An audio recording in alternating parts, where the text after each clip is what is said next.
Let's take a look at the rotation on this storm because it does still look broad, so no real issues there. However, there is a threat of gusty winds of up to 60 miles an hour, as well as penny-sized hail. There was even a severe thunderstorm warning for portions of Grant, Hardy, and Pendleton counties right along that border there, but that has since been allowed to expire. But the reason we saw that flash flood warning, look at that pop-up thunderstorm, that created 1 to 2 inches of rain. We even briefly, as you can loop it again, right there, that light blue that you saw there, that's a hail core.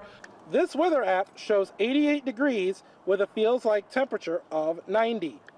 But when I put this thermometer in the car,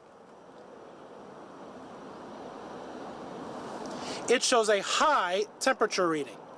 Usually this means the temperature inside the car would be between 110 to 120 degrees.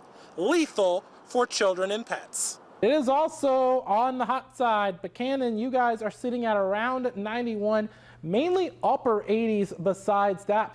I got my snack too. And we're going to be looking at a my dry condition for lunch. So you're going to have to remove some of those clouds as we head throughout the day. So it's a great day on this National Drive-Thru Day to get you a nice my dry.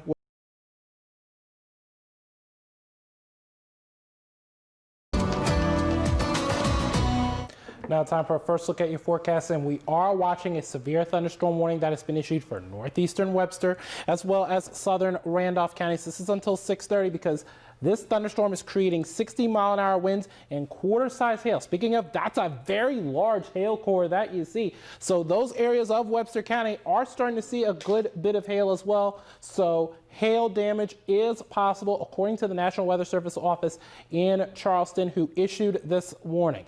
We're also looking at another storm that is passing into Pleasants County, and it's going to pass just to the east of Parkersburg. Also looking at portions of Ritchie County that could be in line if this holds together. Places like Harrisville, places like Pennsboro could be seeing some of those thunderstorms as well.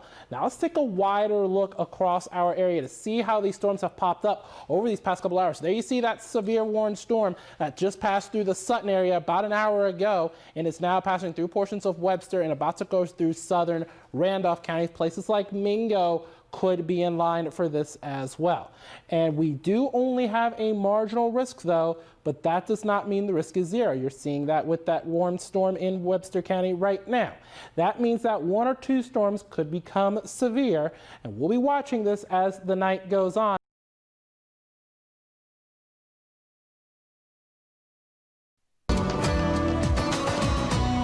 Now time for a full look at your forecast, and what we've been watching all morning is that rain, and a lot of it is now migrated onto the east over portions mainly of Barber County, places like Belington, places like Philippi, as well as just to the north in and around the Elkins area, seeing quite a bit of that heavy rain. Now let's loop this in motion, and we're going to show you what I'm talking about. This thing traveled through our mountain state over the course of the wee hours of the morning, and now it's heading towards the mountains of Randolph as well as Tucker counties. Preston County, I think you're only going to get a few light showers from this. Also places like Grafton, but the heaviest rain is going to mainly be along and south of US 33 and US 50. Well, between US 33 and US 50 rather.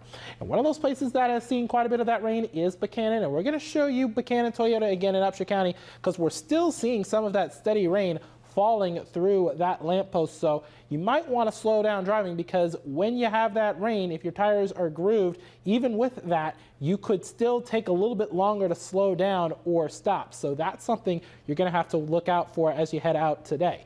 Taking a look at today though, we're only going to get to those mid 80s with that early rain, bringing in that rain cooled air. So with that rain cooled air, that kind of lowers our chances for thunderstorms during the afternoon. They'll mainly be isolated in nature, but any storm we see this afternoon with the daytime heating and the humidity could have some strong winds and a little bit of hail. In fact, we are under a marginal risk for severe weather for this afternoon. Let's take a look hour by hour to see what I'm talking about. By the time we get to 9 a.m., southerly flow stays, but a lot of that rain will have dissipated out of our area. Then by the time we get to 2 o'clock, could see a few lighter showers along our southern counties. Heaviest rain is going to stay mainly to our south over portions of Nicholas County. Rain showers and thunderstorms are going to be mainly of the pop-up nature, but rather isolated as we go through the afternoon. This is the big kahuna, what we're seeing right now along and south of US 50 for the day. But by Friday, we could start off a little bit on the wet side before we clear out for Friday afternoon. Then, take a look at Saturday and Sunday. I'm going to give the whole weekend pretty much my pick of the week with warmer temperatures and mostly sunny skies. We do have another frontal boundary coming in for the beginning of next week that'll bring us our chances of rain. And with this rain, it's a good idea to have that WDTV 5 First Alert weather app. It is free on iPhone as well as Android.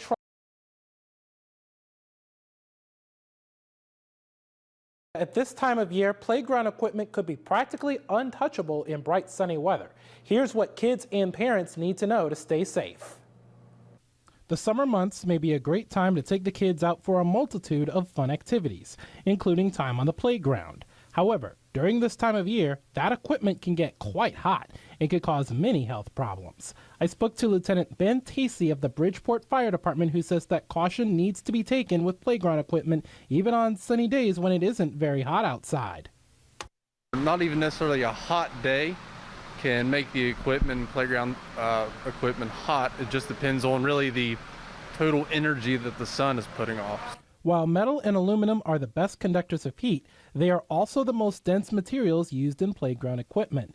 Tacey tells me they do the best job transferring light energy into heat energy, but the Consumer Product Safety Commission says it is not the only material that can cause thermal burns.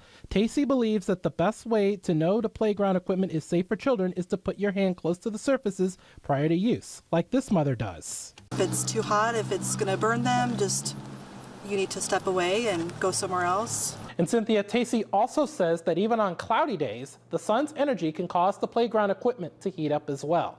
Meteorologist Jordan Darensbourg, 5 News.